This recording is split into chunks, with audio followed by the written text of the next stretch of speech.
Hello class, my name is Ana Esquivel and I'm going to explain my theory assigned of Communication Privacy Management Theory by Sandra Petronio.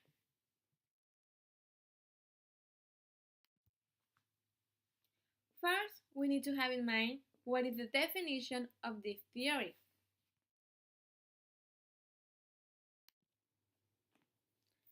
A brief description of this theory is that it was designed to understand how people manage privacy around individuals. In other words, it's the explanation of the reasons why people take and make decisions based on their beliefs when revealing and concealing their secrets.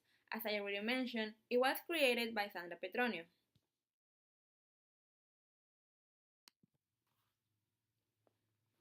Sandra Petronio is the original author of this theory, who created it in the year of 1991.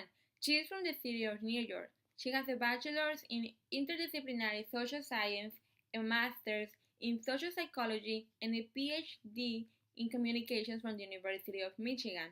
Right now in actuality, she is a professor at the University at Indiana University, where she develops her career as a communication teacher.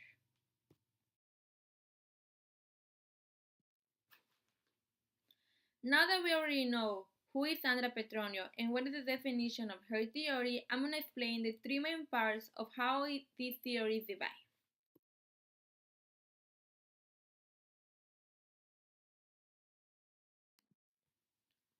Privacy ownership is when people decide to whom to tell their stuff and to whom not. One of the reasons why they try to keep their private stuff away from others is because through this action they create interpersonal intimacy between each other. Based on this action, they tend to feel they can get betrayed.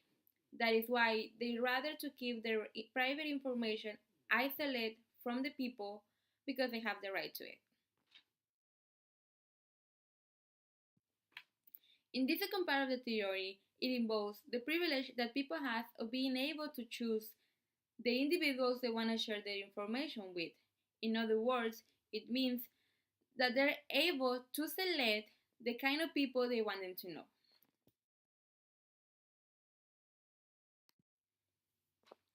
In this third part of this management system is when our decisions did not go the way we expected.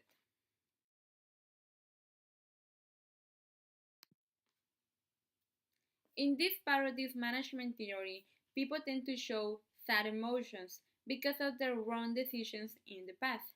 Some of them can be like sadness, guiltiness, regretness, or shame. This happens when people disclose to the inappropriate persons.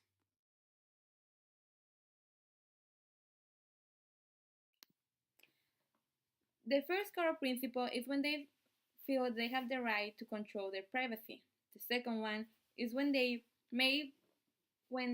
two people make rules to follow in order to avoid the bad spreadment of their secrets. The third one is when they finally become co-owners or shareholders, which means confidence to each other because everything is going well. The fourth one is when they create negotiations like I'll tell you something, you tell me something, but if you tell something, I'll tell something. Finally, the fifth one is when things doesn't go well and they fall into the boundary of turbulence. Through all this process, they create boundary linkage, boundary ownership, and if the things doesn't go well, the relationship breaks up into boundary of turbulence.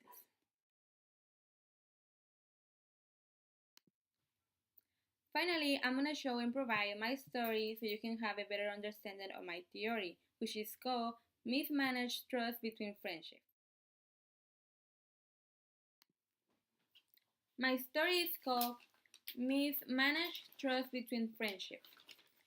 It's about three simple girls that are friends since middle school, and the three of them are supposedly best friends, and one of them decides to have a boyfriend. Then, of course, all of them know about it, and one of them falls in love with that boyfriend. Then, after the years go through, she's not able to keep that secret inside, so she decides to tell the other friend about it, and the other friend through the time also decides to tell her friend about it. And I think this disclosure ended up as a boundary turbulence because the decision that the friend decided to tell her friend about that she's in love with her friend's boyfriend, it was a wrong decision because it ended up with a friendship.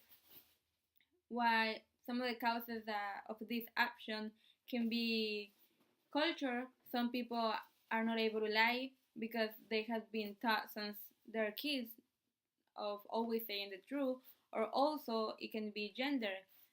On this theory, it also mentions that women are more able to lie and to disclose stuff than men.